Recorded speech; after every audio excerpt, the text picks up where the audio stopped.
Hey everyone, welcome back to my channel ACCA with Simran. I hope so you all are doing great.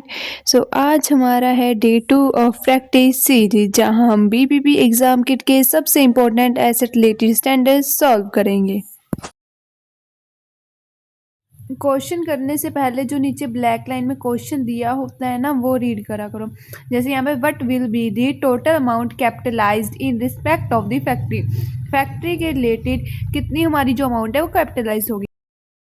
एक और मैं आपको trick बताती हूँ। बच्चे क्या करते हैं, लैंड मटेरियल लेबर इन सबको कैलकुलेटर पे टोटल करना शुरू कर देते हैं। बल्कि आप स्मार्ट टेक्निक यूज़ करो। आप क्या करो, जो 7112 है उसमें से माइनस करना शुरू करो जो कैपिटलाइज नहीं होगा।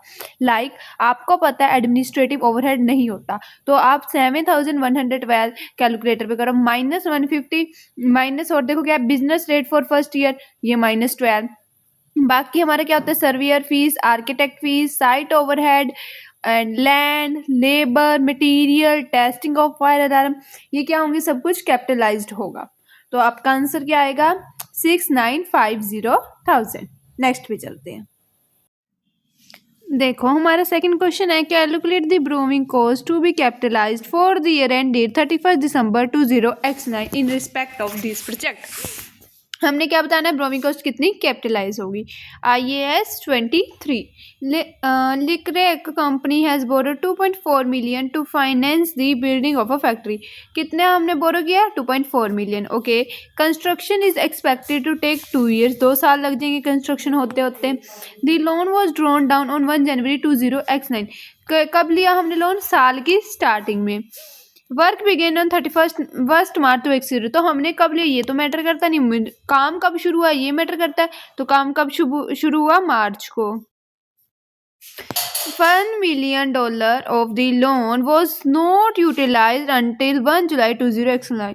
तो ये कितने महीने यूज नहीं हुआ, जुलाई, अब जून के एंड तक ले लेते हैं क्योंकि जुलाई की तो स्टार्टिंग है। मार्च अप्रैल मई जून, तो ये 4 मंथ हमारा क्या हुआ, अनयूटिलाइज्ड रहा। उन्होंने क्या किया, इसे इन्वेस्ट कर दिया। ठीक है, 4 मंथ के लिए हमने $1 मिलियन इन्वेस्ट कर दिए। इंटरेस्ट देख लेंगे बाद में, चलो। Company is paying 8% on the loan, ठीक है, and can invest surplus fund. और इसके ऊपर हमें पता है मिल कितना रहा है, 6%। इस अमाउंट का हम करेंगे क्या, आपको पता है जो इन्वेस्टमेंट की अमाउंट होती है वो क्या हो जाती है, हमेशा लेस हो जाती है। सो करें शुरू। Solution, let's start. चलो देखो, अब वो क्या कह रहा था, पहले हम क्या लेंगे, ब्रोमिंग हमने लोन कितने का लिया, देखो वो हमने लिया 2.4 मिलियन। तो हमारा कितना आ जाएगा ये, अरे 24 लाख इंटू कितने परसेंट है हमारे पास, 8%, इंटू कितने मंथ के लिए, देखो मार्च अप्रैल मई जून जुलाई अगस्त सितंबर अक्टूबर नवंबर दिसंबर, दैट इज 9 और 10, 10/12। तो इसको कैलकुलेट कर लो कितना आएगा, दैट इज 1,60,000। ठीक है, देख लेना सही कैलकुलेट किया ना। ठीक है, 8 टू 16 एंड 0। ओके, देन हमने क्या करना होता है, लेस करेंगे। लेस कितनी अमाउंट होएगी देखते हैं। 6% कितने पे था हमारा, 1 मिलियन। 1 मिलियन कितना होता है, 10 लाख, इंटू 6%, इंटू कितने मंथ के लिए, 4 मंथ के लिए। इसे कैलकुलेट कर लो, दैट इज 20,000। 1,60,000 में से कितने गए, 20,000 के, तो हमारा आंसर कितना आता है, 1,40,000 आंसर। क्लियर। अब हम नेक्स्ट क्वेश्चन देखते हैं, दैट इज थ्योरी क्वेश्चन। देखते हैं, which of the following statement are correct regarding investment property in accordance with IAS 40 investment property if the fair value measurement model is applied. जब आप fair value model applied करते हो तो IAS 40 के related कौन सी statement correct है, देख लेते हैं। The fair value measurement model must be applied to all investment property held by an entity. ये तो बिल्कुल सही बात है, हम सारे प्रॉपर्टीज पे अप्लाई करते हैं अगर एक पे करोगे तो। Transfers from an IAS 40 investment property to an IAS 16 property must be made at the fair value of the investment property at the date of the transfer. बिल्कुल सही बात है, जब आप IAS 40 से IAS 16 में ट्रांसफर करते हो तो वो आपका फेयर वैल्यू मॉडल होना चाहिए। Next, an entity should treat any difference between the measurement of INS 60 and measurement of IAS 40 investment property at the date of transfer। ना भाई, P&L में क्यों जाएगा, वो तो रिवैल्यूएशन में जाएगा ना। जब एक चीज़ याद रखना, एक सिंपल सी मैं बात आपको बताती हूँ। देखो, जब आप IAS 16 से 40 जाते हो तो आप जब ट्रांसफ़र की डेट होगी वो आप ट्रीट करोगे इसके अकॉर्डिंग, जो पहले था IAS 16 के अकॉर्डिंग। अगर आप IAS 40 से 16 में जा रहे हो तो भी जो डेट ऑफ ट्रांसफ़र होगी वो इससे रिलेटेड होगी। अगर यहाँ पर आता तो वो P&L में जाता, अगर इस सिचुएशन में ऐसे हो रहा है तो वो रिवैल्यूएशन में जाएगा। क्लियर। आगे ये हमारा गलत हो गया। Next, an entity should present fair value gain and losses to the on the remeasurement of investment property in the operating category, investing category. ये इन्वेस्टिंग कैटेगरी में आता है भाई, ऑपरेटिंग में कहाँ गया, इन्वेस्टिंग कैटेगरी। ओके, आगे क्या कह रहा है, of the statement of P&L में तो जाता है, सही बात है, लेकिन अगर यहाँ पर ऑपरेटिंग की जगह इन्वेस्टिंग होता है तो ये स्टेटमेंट सही हो जाती है, लेकिन यहाँ पर क्या है ऑपरेटिंग, तो ये गलत होगी। तो हमारी क्या है, बोथ 1 and 2, ये आंसर क्या आ गया हमारा आंसर, बोथ 1 and 2, करेक्ट। ठीक है, next, identify whether each of the following statement is true or false बताना है आपका IAS 40 के according. Following initial recognition and investment property can be measured at either cost or fair value. हाँ सही बात है, तो इसको ऐसे ही कर लेते हैं, ट्रू। नेक्स्ट क्या है, if an investment property is held at fair value this must be applied to all the entity's investment property. ये अभी तो हमने बात की थी, हाँ ये भी बिल्कुल बात सही है, true. Next, an investment property is initially measured at cost including transaction cost. Initially measure होती है कॉस्ट भी और ट्रांजेक्शन कॉस्ट इंक्लूड होती है, हाँ ये बात भी सही है। Next, a gain or loss arising from a change in the fair value of an investment property should be recognise in the revaluation surplus. दोबारा से देखो, ये क्या कह रहा है, गेन और लॉस हो रहा है, जो चेंज हो रहा है इन्वेस्टमेंट प्रॉपर्टी में वो fair value, revaluation surplus, seriously revaluation surplus P&L, तो इसका आंसर क्या हो जाएगा, फर्स्ट, लेट्स चेक, तो करेक्ट। नेक्स्ट, अभी हम प्रैक्टिकल क्वेश्चंस बाद में करते हैं, पहले थ्योरी थ्योरी देख लेते हैं इसमें क्या है। ये वाला क्वेश्चन पहले, what effect will be change in the accounting policy have on the financial statement for the year ending. ठीक है, देख लेते क्या चेंज आएगा। For several year Jasvinder company has applied the cost model to the investment property. ठीक है, वो पहले कॉस्ट मॉडल यूज करती थी। From first applied 20x3 the fair value model was applied to investment property. अब वो फेयर वैल्यू मॉडल यूज करने लगी। Okay, as fair value were greater than carrying amount, fair value ज़्यादा है carrying amount से। Across all the investment property fair value gain 30 million का आपका gain हुआ है। There has been no change in the finance. तो ठीक है, वो कह रहा है इसके इनके ऊपर जो नीचे दे रखे हैं इनके ऊपर इम्पैक्ट करेगा। ऑपरेटिंग प्रॉफिट मार्जिन, पहली बात तो ये सुन लो, ये इन्वेस्टिंग कैटेगरी का है। किसका, ये इन्वेस्टिंग कैटेगरी, तो ऑपरेटिंग से इसका कोई लेना देना नहीं है। तो ऑपरेटिंग प्रॉफिट मार्जिन क्या इंक्रीज, तो पहला तो पॉइंट ही गलत है। Other OCI will increase and gearing will decrease.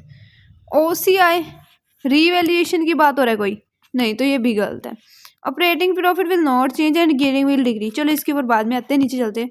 Profit before income tax will not change, ठीक है चेंज नहीं होगा, एंड गेयरिंग विल इंक्रीज। अब गेयरिंग पे बात आ रही है, आपको भी पता है ऑपरेटिंग प्रॉफिट तो चेंज नहीं होगा, है ना। अब गेयरिंग की बात कर रहे हैं, गेयरिंग विल डिक्रीज और इंक्रीज। गेयरिंग क्या होता है, गेयरिंग रेशियो आप आगे भी पढ़ोगे। गेयरिंग का सिंपल मतलब होता है कि जिसमें देखो ये होता है डेट अपॉन इक्विटी, जिसमें डेट ज़्यादा हो, डेट से हमें ये गेयरिंग रेशियो पता लगता है। अब मेरी बात सुनो, अगर आपका गेन हो रहा है, फ़ायदा हो रहा है, तो डेट बढ़ रहा है या इक्विटी बढ़ रहा है, बताओ। डेट इंक्रीज हो रही है, इक्विटी इंक्रीज हो रही है। ऑब्वियसली एसेट की वैल्यू बढ़ रही है, इन्वेस्टमेंट बढ़ रही है, तो आपका गेयरिंग इंक्रीज होगा या डिक्रीज, डिक्रीज होगा ऑब्वियसली। अगर मेरा डेट इंक्रीज होता, न्यूमिनेटर इंक्रीज होता, तब मेरा गेयरिंग भी इंक्रीज होता ना। तो आपका आंसर क्या हो जाएगा, operating profit will not change and gearing will decrease सब में। अब आपके पास है ये कितने क्वेश्चंस हैं, 1 2 3 4 क्वेश्चंस रह गए आपके। तो देखो यहीं पर ही करा दूँ, है ना। देखो, Feed company has the following loans in place throughout the year ended 31 December 2008 which constitute is general borrowing. ये क्वेश्चन कहाँ से आया आपका, जर्नल ब्रोविंग से आया।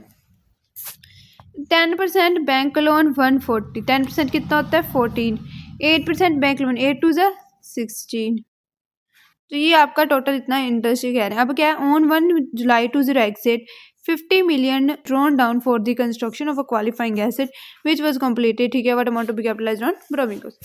सिंपल सी बात, इसको तो आपको पहले परसेंटेज निकालनी होगी, निकाल लो, सिंपल है. 14 प्लस इन दोनों को प्लस कर दो, दैट इज 24 एंड 30.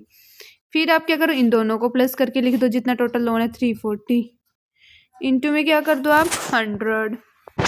तो आपका एवरेज परसेंटेज निकल जाएगी जो आप इसके ऊपर लाओगे जितना आपने खर्चा किया, इंटू 100, दैट इज आपका आ जाएगा 8.8%. अब जो ये आया स्टेप 2,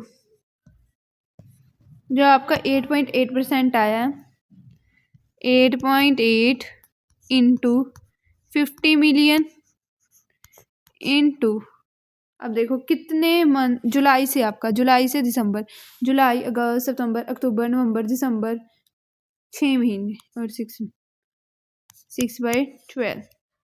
तो इसे कैलकुलेट कर लो, कितना आंसर आया आपका 2.2 मिलियन. क्या ऑप्शन में है देखो, हाँ ये रहा, तो आपका आंसर ये हो गया.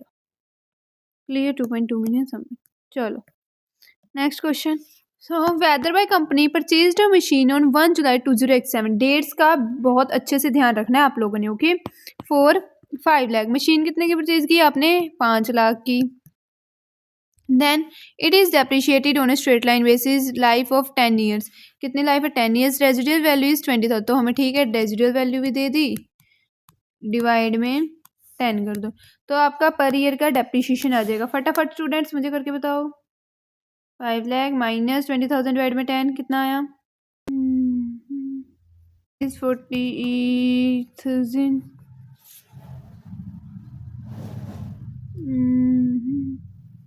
तो आपका कितना आंसर आया, 48,000. आगे आपने क्या करना है, ऑन 1 जुलाई 2008, ठीक है 2008, 1 जनवरी को क्या, whether bye company fitted safety guard to the machine.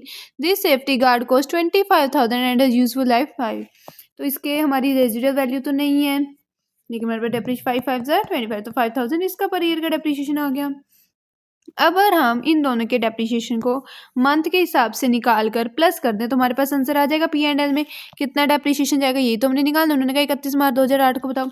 तो ठीक है, पहले हम इसका निकाल लेते हैं. तो कैसे निकाल लोगे, दैट इज 48,000 इंटू कितने मंथ बनते हैं, देखो जुलाई से, जुलाई अगस्त, 1 जुलाई 2007 से आपने बताना है 31 मार्च 2008 तक कितने बनते हैं. जुलाई अगस्त सितंबर अक्टूबर नवंबर दिसंबर जैन फेब मार्च, तो 9 मंथ 9/12 ये निकाल. जनवरी 2008 है 31 मार्च तक, जैन फेब मार्च 3 महीने का ही है, 3/12. तो कैलकुलेट करके मुझे फटाफट चैट बॉक्स में बताओ जल्दी. 48,000 into 9 is equal to that is 36,000. क्या सही बता रहे हैं बच्चा, आगे जल्दी. ये आ गया आपका 1250. तो टोटल आंसर कितना आया, समझ में आया क्वेश्चन सबको, 37,250. That's your answer. तो देख लो, फिर हम आगे चलेंगे. तो यहाँ पर मैं फिल कर देती हूँ 37,250. देखो नेक्स्ट क्वेश्चन है, ओ माय गॉड.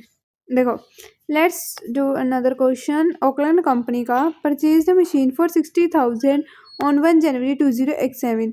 उसने क्या किया, 60,000 की मशीन खरीदी 1 जनवरी 2007 को, and determine that it had a useful life of 15 years with nil residual value, that's good. On 31 September March 2009 it was revalued to 64,000 with no change in useful life. 2007 पूरा 1 साल, फिर 2008 का पूरा 1 साल, फिर 2009 के 3 महीने. सही हमने किया, उसके बाद रिवैल्यू हुआ है, ठीक है. मतलब कि 2 साल 3 महीने हमारा सही हमने डेप्रिशिएशन लगाया है ना, इतना डेप्रिशिएशन लगाना पड़ेगा. उसके बाद क्या, what will be depreciation charge in relation to this machine in the financial statement of Auckland company for year ended 31 December 2009. Enter your answer nearest whole dollar. कोई बात नहीं, हम कर लेंगे. तो हमने बताना है इसके बाद है ना, 31 दिसंबर 2009 का हमने बताना है. पहले हम क्या निकाल लेंगे, लेट्स फाइंड डेप्रीसिएशन। देखो कितनी थी हमारी अमाउंट, 60,000 की, डिवाइड में यूजफुल लाइफ 15 ईयर्स, करो 60,000 divide 15 years, that is 4,000 per year depreciation, into 2 8,000 depreciation, साथ में उसमें ये तो मेरे 2 सालों का 3 महीने का भी डेप्रीशिएशन है मेरा, तो 1,000 का डेप्रीशिएशन मेरा वो आ गया। क्लियर इतना? तो मेरा उन्होंने क्या कहा, वैसे उन्होंने कहा 4th ईयर एंडिंग, एक ही साल का निकालना है, तो पहले 3 महीने का मेरा डेप्रीशिएशन आ गया 1,000, उसके बाद प्लस मुझे बाकी के निकालना है, जो अप्रैल से लेके दिसंबर तक का डेप्रीशिएशन आ रहा है वो भी मुझे निकालना है।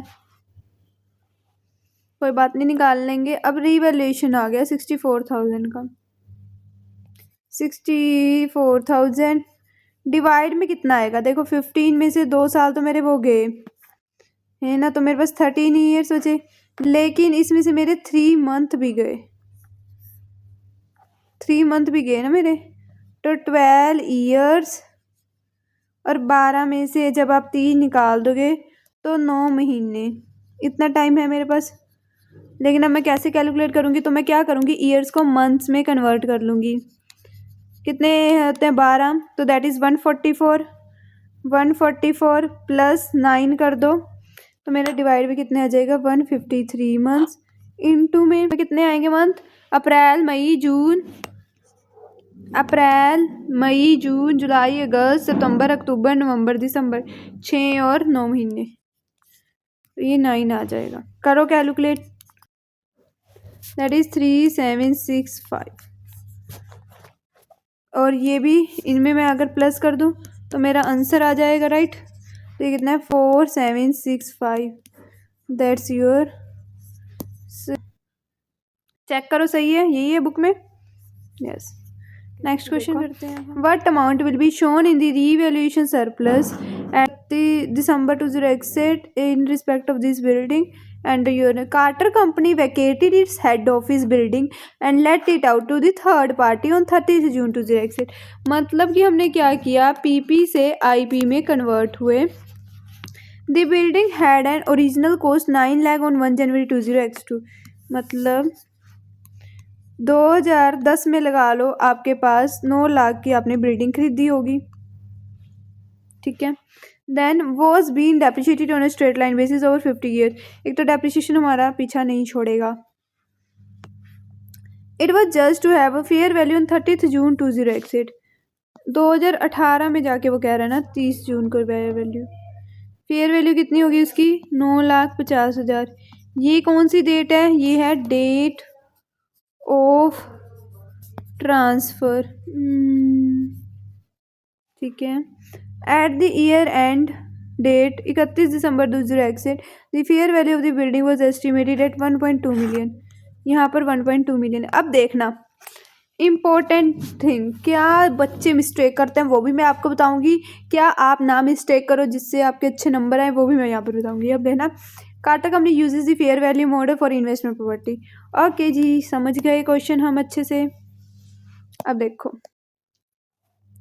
पहले आप इसका क्या करो, डेप्रीशिएशन निकाल लो पर ईयर का। 18,000 आपका पर ईयर डेप्रीशिएशन आ रहा है, कितने साल के लिए, 2010, 2011, 12, 13, 14, 15, 16, 17, 18, 18 को नहीं लेना मैंने, समझना है ना। तो ये मैं ले रही हूँ 31 दिसंबर 2017 तक का depreciation, that is 8 years into 8, तो मेरे यहाँ तक अब तक का डेप्रीशिएशन लगा है 1। कैरिंग अमाउंट, इस दिन की मेरी कैरिंग अमाउंट कितनी आ गई, 9 लाख माइनस 1 लाख 7,56,000 मेरे यहाँ तक की कैरिंग अमाउंट है वैसे। लेकिन उन्होंने 30 जून का कहा है, आगे और चली जाओ, यहाँ तक आना मुझे तो ये जैन फेब मार्च अप्रैल मई जून, 6 महीने का मुझे और निकालना है। तो 18,000 ही जो आप, दैट इज़ 9,000 में डेप्रिशिएशन आपका और ऐड कर देती हूँ, मतलब मैं 9,000 और माइनस करूँगी, 7,56,000 माइनस 9,000, 7,47,000 मेरी इस डेट को कैरिंग अमाउंट बनती है, और रीवैल्यूड अमाउंट कितनी बनती है? इस 9,50,000 9,50,000 माइनस 7,47,000, तो आपका रीवैल्यूएशन सरप्लस बनता है 203,000, और यही आपका आंसर है बच्चे, यही आपका आंसर है। क्यों मैम? मैम आगे 31 दिसंबर को भी तो हुआ था 1.2 मिलियन, तो वो नहीं आपने लिया। तो बेटा यहाँ पर एक बात समझो, देखो ध्यान से समझना, वो चीज़ जो ब्लंडर मैं कहूँगी ना बच्चे करते हैं वो समझो। यहाँ पे ब्लंडर क्या है, देखो ये जो 31 दिसंबर को आपका बिल्डिंग 1.2 मिलियन हो रही है, उन्होंने कहा रीवैल्यूएशन में कितनी जाएगी, ये जो अमाउंट होएगी ना ये वाली, ये आपकी P&L में जाएगी। क्यों मैम? क्योंकि आप PPE से IP में जा रहे हो बेटा, तो ये डेट ऑफ ट्रांसफ़र तक तो यहीं पर रहेगा। उसके बाद हम कौन सा ट्रीटमेंट करेंगे? उसके बाद हम IP का ट्रीटमेंट करेंगे ना। क्लियर हुआ? तो ये 1.2 मिलियन आपका P&L में जाएगा, ना कि रीवैल्यूएशन सरप्लस में ये कभी भी नहीं जाएगा। Is it clear? बस ये इसलिए इंपॉर्टेंट था क्वेश्चन, और कुछ नहीं इसमें। तो आपका आंसर दिस वन 203,000। हमारा अब चैप्टर शुरू हो रहा है इंटेंजिबल नॉन करंट एसेट, तो वो देखते हैं। What amount will be charge to profit और loss for the year ended 30 September 20x8। 30 September 20x8 की बात कर रहे हैं। P&L में कितनी अमाउंट होगी? देखो, इंश्योरेंस कंपनी है 20 million of capitalised development expenditure at cost brought forward 1 October 2007 respect of products currently in production. A new project began on 1 October 2007. The research stage of the new project lasted until 31 December 2007 and incurred 1.4 million of cost from 1 January 2008। देख 1.4 million मतलब कि 14 लाख। ये हमारी किसकी है? Research की है। तो रिसर्च कॉस्ट तो P&L में आती है। कब से कब हुई है वो भी ध्यान रखना। द प्रोजेक्ट इनका development cost of 8 lakh per month, 8 lakh हम पर महीने खर्च कर रहे हैं। तो इसको मल्टीप्लाई करना पड़ेगा कितने मंथ से? जितने का करेंगे जनवरी से। लेकिन on 1 April 2008 the directors of Assuria company became confident that the project would be successful and yield a profit well in excess of the profit. यहाँ पर हमारा पाई रेट सेटिस्फाई हो रहा है। पढ़ा होगा पाई रेट आप लोगों ने, है ना। अब वो कह रहा है वो कॉन्फिडेंट हो गया, तो मतलब कि ये वाली कॉस्ट हम नहीं लेते। तो कब हो गया वो, ये याद रखना। कब हो गया वो? अप्रैल को हो गया, 1 अप्रैल 2008। और हमने कॉस्ट कब की लेनी है? जनवरी से। जनवरी, फरवरी, मार्च, 3 महीने की।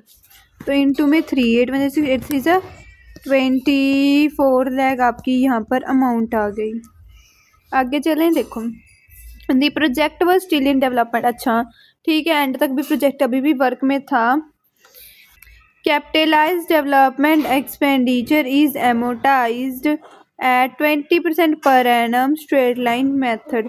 तो हमारा क्या है? 20% स्ट्रेट लाइन मेथड पे लगेगा। कोई बात नहीं। तो ये 24 लाख और ये 14 लाख। अब 20 मिलियन का हम निकाल लेंगे 20%। कितना होता है वो तकरीबन 40 लाख। मतलब मैं इन अगर तीनों को ऐड कर दूं तो मेरा आंसर आ जाएगा, राइट। कितना है? दोबारा से देख लो। 24 लाख और कितना? 40 lakh. Add them, that is 4 4 8 4 5 6 7 78 lakh. Answer है क्या? ये रहा ऑप्शन में। तो ये आपका क्या आ गया आंसर? मैं हाईलाइट कर देती हूँ आप लोगों का आंसर क्या आया है। 7,80,000 दैट्स योर आंसर। क्लियर? किसी को कोई डाउट यहाँ तक? होना नहीं चाहिए, है ना। आगे चले नेक्स्ट क्वेश्चन पे। ये रहा, identify whether the following internally generated items are eligible or ineligible। ठीक है, IAS 38 के अकॉर्डिंग आपने डेफिनेशन के अकॉर्डिंग बता देना कि ये एलिजिबल है या नहीं है। अब कस्टमर लिस्ट पहले ही ये देखते मुझे पता लग गया ये इनएलिजिबल है। कस्टमर लिस्ट कभी भी एलिजिबल होती नहीं है। क्यों नहीं होती? क्योंकि आप इसको अलग से कॉस्ट इसकी है ही नहीं। Up over the 10 years of trading updating customer current, ये तो होता नहीं। Next, specialise tooling for a new product developed by the business. Yes, वो स्पेशल टूल डेवलप हुआ है, उसकी कॉस्ट आप अलग से लिख सकते हो। A working version of a new machine का बिल्कुल uses a new technology use for testing the protocol. देखो बिना पढ़े आपको समझ में आ रहा है अगर आपने ये चैप्टर क्या रखा है। The title heading font and the design of the font wise newspaper के, क्या आप अलग से उसकी हेडिंग्स को सेल आउट कर सकते हो, उसकी कॉस्ट पता कर सकते हो? तो वो भी नहीं। ये आपका आंसर हो गया, बहुत इजी था। That was easy PG. Next question, what should be the carrying amount of the brand in the statement of financial position में क्या आएगी? सेंडोन कंपनी एज एट 30 सितंबर 20x9 में देख लेते हैं। At 30 September 2006, Sandoz company trial balance showed a brand at cost 30 million and accumulated amortization on that brand brought forward at 1 October 2008 of 9 million. ठीक है, कोई बात नहीं। Amortization is based on a 10-year useful life. Okay, an impairment review on 1 April 20x9 आपका impairment concluded that the brand had a value in use मुझे पता लगी कितनी है 12 million and remaining useful life कितनी है 3 years. And remaining useful life 3 years. Then, however, on the same date, Sandoz company received an offer to purchase the brand 16 million and cost to disposal. Fair value less cost to disposal. ये होता है। तो देखो ये कितनी आई है आपकी 16 - 1 = 15। अब मुझे बताओ, आप लोग बताओगे, मुझे चैट में मैसेज करो स्टूडेंट, रिकवरेबल अमाउंट क्या होगी? पढ़ाया हुआ है ना ये मैंने। रिकवरेबल अमाउंट दैट इज क्या होगी? Recoverable higher of value in use या फिर फेयर वैल्यू। जो से आई यहाँ पर हायर कौन है? Fair value. तो मैं किसको मानूंगी रिकवरेबल अमाउंट? इसको। That is fair value less cost to dispose. Next, तो मुझे रिकवरेबल अमाउंट पता लगी। क्या है भाई मेरी रिकवरेबल अमाउंट? रिकवरेबल अमाउंट है मेरी 15,000। उसके बाद अब मैं क्या करूँगी? लेस कर दूँगी डेप्रिशिएशन। डेप्रिशिएशन कितना देखो, इसके ऊपर देखो लगाओ डेप्रिशिएशन 15,000। 3 साल का ये था ना। Remaining useful life of 3 years into कितने मंथ के लिए? सितंबर तक का है। अप्रैल मई जून जुलाई अगस्त सितंबर। अप्रैल से सितंबर तक का आप देखो कितने महीने बनते हैं? 6/12। तो कर लो कैलकुलेट, करो इसे कैलकुलेट करो। 6 2 = 12, 3 5 = 15, 2 2 = 4 1 सॉरी 2 हाँ करो इसे कैलकुलेट। 2 5 = 10 that is 2500। तो 15,000 माइनस 2,500 इज इक्वल टू कितना आंसर आ जाएगा? दैट इज 12,500 आंसर आपका। यहाँ पर मैं आंसर कितना फील कर दूँ मैम? आप कर दो आंसर फील 12,500। 12,000 अरे ये कैसा पेन है? चलो मेरी पेंसिल का सिक्का टूट गया। चलो 12,500। 12,500 क्या आ गया आपका आंसर? चेक करो ये स्टूडेंट जल्दी। ओके, नेक्स्ट क्वेश्चन हमें क्या कह रहा है? What is the carrying amount of any intangible asset recognised in respect of the project at 30 September 20x5 and what is the total amount? अच्छा, आपको कैरिंग अमाउंट भी बताना है एज वेल एज आपको P&L में कितनी अमाउंट जाएगी वो भी बतानी है। Charge to P&L for the year ended 30 September 20x5। कौन सी गई? 30 सितंबर 20x5 के लिए। क्लियर? अब देखो, year ending 30 September 20x5, Dempsey company commences the development stage of a project to produce a new pharmaceutical drug on 1 January 20x5। ठीक है, 1 जनवरी 2000 drug बनाने के लिए काम शुरू किया। Expenditure of 40,000 per month was incurred until the project was completed on 30 June next year. आपने 1 जनवरी 2005 को काम शुरू किया, 30 जून को आपका काम ख़त्म हो गया। राइट, ये कह रहा है। यहाँ तक के महीने के यहाँ तक के खर्चे 40,000 पर मंथ आ रहे हैं। Okay, when the drug went into immediate production, the directors became confident of the project on 1 March। लेकिन यहाँ पर एक बात हो गई। क्या बात होगी मैम? कि यहाँ पर 1 मार्च को पाई रेट सेटिस्फाई हो गया, पाई रेट मेरा सेटिस्फाई हो गया। इट मीन्स मैं यहाँ तक की कैलकुलेट करूँगी, यहाँ से यहाँ तक कितने बने, जैन और फेब 2 मंथ। आगे आगे क्या कह रहा है, दी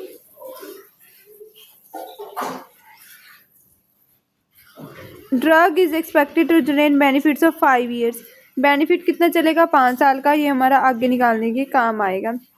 तो पहले हमने क्या बताना, हमने तो ये बताना ना कि कैरिंग अमाउंट क्या होगी, राइट। पहले मैं कैरिंग अमाउंट पे फोकस करूँ। यस मैम, हम कैरिंग अमाउंट निकालते हैं। तो उसके लिए मैं कौन सा पेन यूज़ करूँ बताओ, ये वाला यूज़ करते हैं। चलो मुझे निकालनी है क्या, कैरिंग अमाउंट। तो यहाँ से मेरा कैरिंग अमाउंट क्या होती है, जहाँ पर पायरेट सेटिस्फाई, मार्च अप्रैल मई जून, 4 मंथ की कैरिंग अमाउंट। तो यहाँ पर खर्चा कितना है, 40,000 इंटू 4 इज इक्वल टू तकरीबन 1,60,000। अब उसके बाद जून के बाद हम कब का निकाल रहे हैं, हम तो सितंबर का निकाल रहे हैं। कितने महीने, जुलाई अगस्त सितंबर, 3 मंथ का डेप एमोटाइज्ड हो जाएगा यहाँ पर। तो वो मैं लेस कर दूँ तो 3 मंथ का कैसे निकलेगा, वो 1,60,000। कितने ईयर से ये चलेगा, इन्होंने हमें बताया लास्ट में कितने, 5 ईयर्स। तो डिवाइड में 5 इंटू कितने मंथ, 3/12। सॉल्व करोगे दैट इज अबाउट 8,000। इसको माइनस कर दो, जो आपके पास अब आंसर आएगा वो आपका कैपिटलाइज हो जाएगा। That will be your answer. तो ऐसे लिख देती हूँ, चलो 1,52,000। ये आपकी कौन सी अमाउंट आएगी, ये मेरी आएगी कैपिटलाइजेशन। यहाँ लिख देती हूँ 1,52,000। उसके बाद उन्होंने कहा है P&L में बताओ, वो क्या कह रहे हैं मैम, P&L की अमाउंट भी बता दो।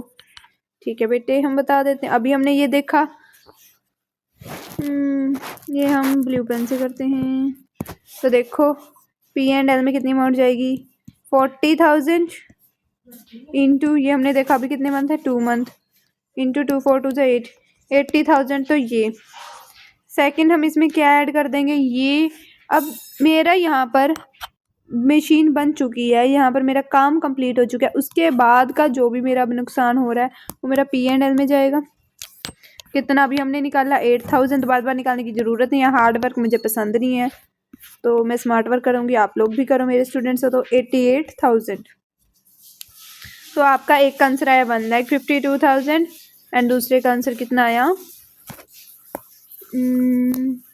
दूसरे का आंसर आया 88,000। चेक कर दो, यही आंसर है। अब जो हमारा चैप्टर शुरू हो रहा है वो है impairment of assets. What will be the carrying amount of the building after the impairment loss. Building की वो कैरिंग अमाउंट पूछ रहे हैं इम्पेयरमेंट लॉस के बाद। CGU क्वेश्चन है, CGU से following an impairment review it was discover that on an item of plant carried at 40,000 is damage and will. जो प्लांट है 200 में से जो 40 है वो पूरा डैमेज हो गया। The recoverable amount of the, तो रिकवरेबल अमाउंट कितनी है हमारी, 7,50,000। कैरिंग अमाउंट कितनी है हमारी, तो आप कैरिंग अमाउंट से क्या करोगे, रिकवरेबल अमाउंट माइनस करके, तो आपका क्या आ जाएगा, इम्पेयरमेंट लॉस आ जाएगा, 1,010 माइनस 750। तो आपका 2,60,000 का क्या आ जाएगा, वो आ जाएगी इम्पेयरमेंट लॉस। अब इम्पेयरमेंट लॉस सबसे पहले ना, कभी भी आपको ऐसा कुछ दे रखा है कि ये 40,000 का राइट ऑफ, ये कुछ भी डैमेज हो गया कम्प्लीटली, तो पहले वो माइनस कर दो, -40। तो ये मेरा आ गया 220। उसमें से अब देखो गुडविल है क्या, हाँ 90 की गुडविल, तो आप माइनस कर दो क्या, 90। तो 130 आपका क्या आया, इम्पेयरमेंट लॉस। अब जो करंट एसेट है वो कभी भी इम्पेयर नहीं होता, इसे छोड़ दो, 20 का 20 एज इट इज आएगा। गुडविल हमने इम्पेयर कर दी। अब देखो इनमें से कितना कितना बचा, 700 हमारी बिल्डिंग बची, प्लस वो 200 से 40 तो गए, 160 का हमारा वो बचा। और हमने बिल्डिंग का निकालना, तो मैं सिर्फ बिल्डिंग का ही कैलकुलेट करूँगी, that is 700 into 130 upon 860। Calculate करो, दैट इज 106। ठीक है, इम्पेयरमेंट लॉस। अब हमने क्या बताना है, carrying amount of building, right. इसमें से माइनस कर दो, 700 माइनस 106 दैट इज 594। तो आपका आंसर क्या आया, 594। नेक्स्ट क्वेश्चन है आपका, complete this statement using the options, तो ठीक है। Recoverable amount of an asset is higher, ये मैंने आपको पीछे भी बताया, higher of fair value less cost to disposal and value in use. Next question, which two of the following would be external indicators, बाहर के इंडिकेटर्स कौन से होते हैं? तो देखो, an unusually significant fall in the market value of one और मोर asset, बिल्कुल सही बात है। एविडेंस ऑफ ऑब्सोलेंस, नहीं नहीं, ये तो इंटरनल फैक्टर है हमारा। A decline in the economic performance of one or more assets, an increase in market interest rate and used to calculate value in use of the asset, तो ये हमारे answer क्या आना गया, A and D। What is the amount of impairment loss that should be recognized in respect of the plant? Enter your answer in the nearest hole। Impairment loss की amount देख लेते हैं। The following information relates to an item of plant owned by Bazaar company, its carrying amount in the statement of financial position 3 million. Carrying amount मुझे पता लगी कितनी है, 3 million. Bazaar company has received an offer 2.7 million from a company in Japan interested in buying the plant, तो 2.7 million मेरी क्या आ रही है, fair value. Present, the present value of the estimated cash flow from continued use of the plant is 2.6 million। Value in use है मेरी 2.6 million, fair value है मेरी 2.7 मिलियन माइनस 50,000, फिर भी मेरी यही ज़्यादा आएगी, है ना। तो मेरी रिकवरेबल अमाउंट ये होगी, कैरिंग अमाउंट मेरी ये हो गई। तो 3,50,000 बस इम्पेयरमेंट लॉस ही बताना है, बहुत ईजी है ये भी। 3,50,000 आंसर करेंगे। Next, what is the carrying amount of the property from the impairment review. Property की कैरिंग अमाउंट, इसकी नेट करंट एसेट्स आपका कभी भी इम्पेयर नहीं होता। तो देख लेते हैं, following and impairment review, it is estimated that the value of the इम्पेटेंट इज 2 मिलियन। मतलब कि जो 5 है वो अब 2 रह गया, 3 आप इसमें से निकाल सकते हो। And the recoverable amount of the business is 24 million, तो 35 माइनस 24 इज इक्वल टू 11 में से आप कितने माइनस कर दोगे, 3। अब मैं 3 क्यों माइनस करें, क्योंकि वो मेरा खत्म हो गया है ना। तो ये मेरा कितना जी, उसमें से मैं कितना माइनस कर दूंगी, आप गुडविल भी हटा दो। अब मैं क्या कर दूंगी, गुडविल माइनस कर दूंगी, जो कि कितने की है, 3 की, तो ये मेरा 5 आ गया। मेन मेरा इम्पोर्टेंट लॉस मुझे अब ये करना है। देखो, पेटेंट मेरा कितने का बचा मैम, 2 का। प्रॉपर्टी मेरी कितने की बची मैम, 10 की। प्लांट एंड इक्विपमेंट 15, 5 का। अब पेटेंट तो मेरे हो गए यार, मैं जितना इसको कर सकती थी, क्योंकि बाद में तो ये 2 मिलियन बचती ही है यहाँ पर वैल्यू। अब मैं इन दोनों को करूँगी, दैट इज़ 25। 10 डिवाइड 25 इंटू 5, 5 5 5 2 0, तो इसकी वैल्यू कितनी जाएगी, 2। 10 में से 2 गए 8, तो आपका इसका आंसर क्या आ गया, 8। Next, what would be charge to P and L for the impairment of this asset. P and L में कितना जाएगा इस एसेट्स के रिलेटेड। Riley company acquired a non-current asset on 1 October 20W9 10 years before 20X9। देखो, मैं कब की बात कर रही हूँ, मैं सितंबर 2014 की बात कर रही हूँ। ये कब की बात कर रही है, ये मान लो 2009 की बात कर रहे हैं। Okay, no problem. At a cost of 1 lakh which had a useful life of 10 years nil residual value. तो ये हमारा कितने लाख, 1 लाख का है, 10 साल की इसकी लाइफ है, तो मेरा ये कितना आ जाएगा, 10,000 depreciation per year. The asset had been correctly depreciated up to 30 September 20x4। Very nice, ये इतने साल तक अच्छे से हुआ। कितने साल की बात हो रही है ये, है ना, 2000 से 10 से 11 से 12, 12 से 13 एंड 13 से 14। अब क्या कह रहा है, at that day the asset was damaged and an impairment review were perform on 30 September to the fair value of the asset less cost of disposal is 30,000 and expected future cash flow is. Future cash flow, यहाँ पर एक बात है, value in use कैसे निकालोगे, that is 8,500 multiply कर दो bye 3.79। News आपका आ रहा है, तो आप यहाँ पर रिकवरेबल अमाउंट कौन सी लोगे, रिकवरेबल अमाउंट मेरी आ जाएगी 32,215 $1 per annum at 10% would have a present value of this। देखो ये मेरी रिकवरेबल अमाउंट मुझे पता लगी, कैरिंग अमाउंट मैं निकाल लेती हूँ 10,000, तो ये है ही है 5 साल, 50,000, 1,00,000, कैरिंग अमाउंट मेरी बची 50,000 minus 32,250, that is 17,785 impairment loss का आंसर आ गया 17,785। बस इसके बाद एक और क्वेश्चन है, what would be the carrying amount of Fungile company property plant and equipment after the allocation of the impairment loss, the net asset of Fungile company an impairment review was carried out following adverse publicity. The impairment review indicates the recoverable amount 2 lakh minus 2 lakh कर दो, that is 1 lakh आपका आ गया। Net current asset कभी भी ये वो नहीं होते, इम्पेयर्ड नहीं होते। देन हमारे पास गुडविल है, 50,000 में माइनस कर दूंगी, जो किस चीज़ की है, मेरे गुडविल के। कितनी वैल्यू बची मेरे पास? 50,000 की मेरे पास वैल्यू बची। मुझे property plant and equipment banana, that is 2 lakh into 50,000 और डिवाइड में कितना, 2,20,000, दैट इज 1 लाख आएगा 45,454 करके। ये आप क्या कर दोगे उस अमाउंट से, 2 लाख माइनस 45,454, आंसर आ जाएगा 154। ये आपका आंसर है, सीधा आंसर नहीं करें। अब ये देखो, ये आपका थ्योरी क्वेश्चन है। Whether each of the following statement is an indicator of impairment or not. An indicator of impairment review IAS 36. Advances in the technological environment in which an asset is employed has an adverse, ठीक है ये तो है indicator. An increase in interest rate which increase the discount rate on the entity. And ये भी है भाई, the carrying amount of an entity's net asset is lower than the entity's number of its, ये तो कोई बात नहीं है, not an indicator. The estimated net realizable value of inventory has been reduced due to the damage, although this value is greater than its carrying amount.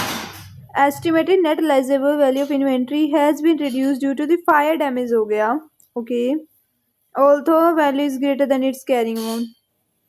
Value greater है, तो ये देखो, ये समझो वो क्या कह रहा है, जो हमारी रिकवरेबल अमाउंट क्या होती है ना, वो अभी भी ग्रेटर है कैरिंग अमाउंट से, तो क्या वहां पर इम्पेयर्ड होगा? वहां पर तो इम्पेयरमेंट ही नहीं है, तो that is not an indicator. हो गए हमारे सारे क्वेश्चंस डन। बाकी के क्वेश्चंस मैं नेक्स्ट वीडियो में लेके आऊँगी, क्योंकि ये ऑलरेडी बहुत लंबी हो चुकी है। सो मिलते हैं नेक्स्ट।